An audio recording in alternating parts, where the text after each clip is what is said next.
America को नाकोदम कर दिया था। अमेरिका की बढ़ती ताकत को 50-60 के दशक में चुनौती देने वाले शख्स का जन्म अर्जेंटीना में हुआ था। कभी इनको अमेरिका का सबसे बड़ा दुश्मन माना जाता था, लेकिन दूसरी तरफ वे दुनिया में महान क्रांतिकारी के तौर पर जाने गए। नाम था चे ग्वेरा। चे ग्वेरा को एक अद्वितीय आकर्षण प्राप्त था। उनमें एक असीम मोहकता थी जो पूरी तरह से स्वाभाविक थी। रिचर्ड गॉर अक्टूबर 1963 के उस पल को याद करते हैं जब वे पहली बार उनसे मिले थे। ग्वेरा में वास्तविक जीवन में एक करिश्माई आकर्षण था। उनमें एक ऐसा आकर्षण था जिसके लिए लोग मरने को भी तैयार रहते थे। चे एक दूरदर्शी व्यक्ति थे और उन्होंने इंदिरा गांधी को एशियाई मानकों के हिसाब से काफी कम उम्र में ही एक महान नेता के रूप में पहचान लिया था। उन्होंने टिप्पणी की थी, यह देखना रोचक है कि इस विरोधाभासों से भरे देश में महिलाएं सामाजिक संबंधों और यहाँ तक कि राजनीति में भी महत्वपूर्ण भूमिका निभाती हैं।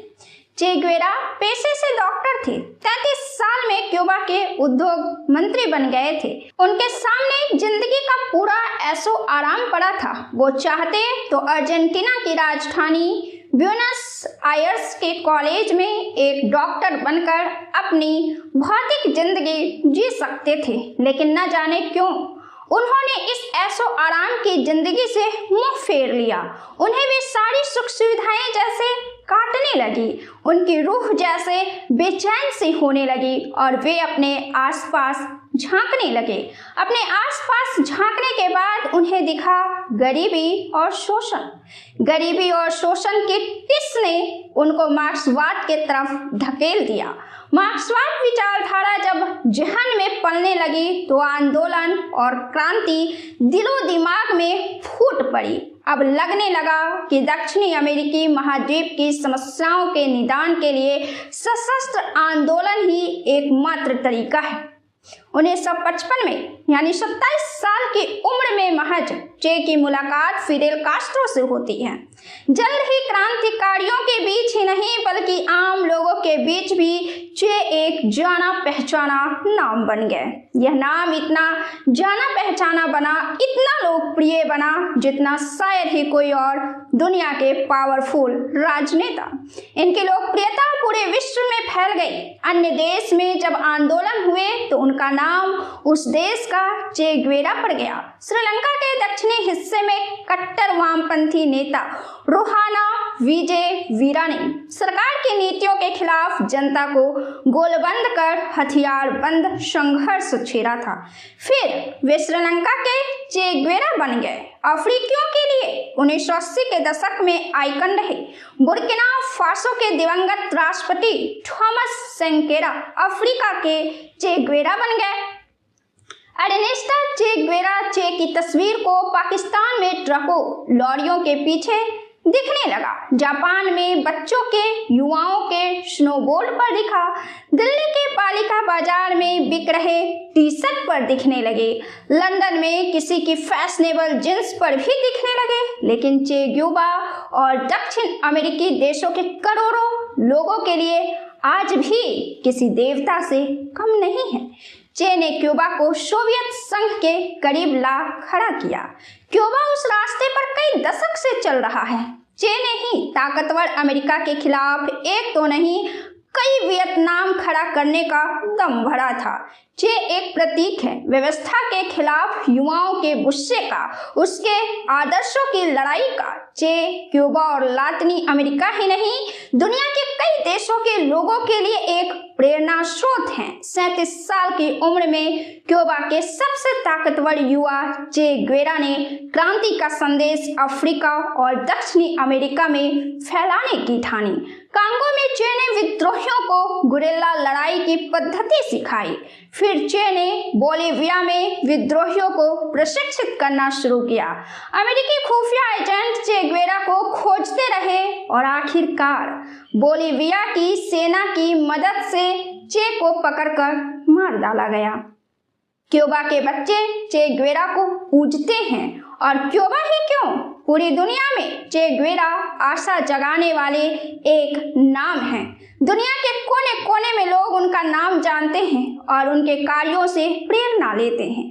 क्रांति में अहम भूमिका निभाने के बाद चे ने 31 साल की उम्र में बन गए क्यूबा के राष्ट्रीय बैंक के अध्यक्ष और उसके बाद क्यूबा के उद्योग मंत्री। 1964 में चे संयुक्त राष्ट्र महासभा में क्यूबा की ओर से भाग लेने गए। चे बोले तो कई वरिष्ठ मंत्री इस 36 वर्षीय नेता को सुनने को आतुर थे। चे गुवेरा ने भारत की भी यात्रा की थी, तब वे क्यूबा के सरकार में मंत्री थे।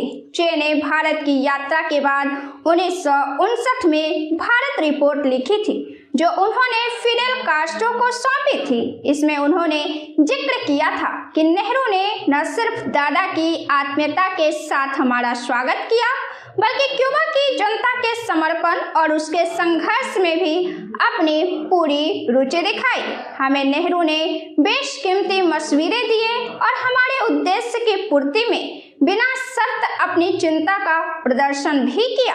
भारत यात्रा से हमें कई लाभदायक बातें सीखने को मिली। सबसे महत्वपूर्ण बात हमने यह जाना कि एक देश का आर्थिक विकास उसके तकनीकी विकास पर निर्भर करता है और इसके लिए वैज्ञानिक शोध संस्थानों का निर्माण बहुत जरूरी है, मुख्य रूप से दवाइयों, रसायन विज्ञान, भौतिक विज्ञान और कृषि के क्षेत्र में।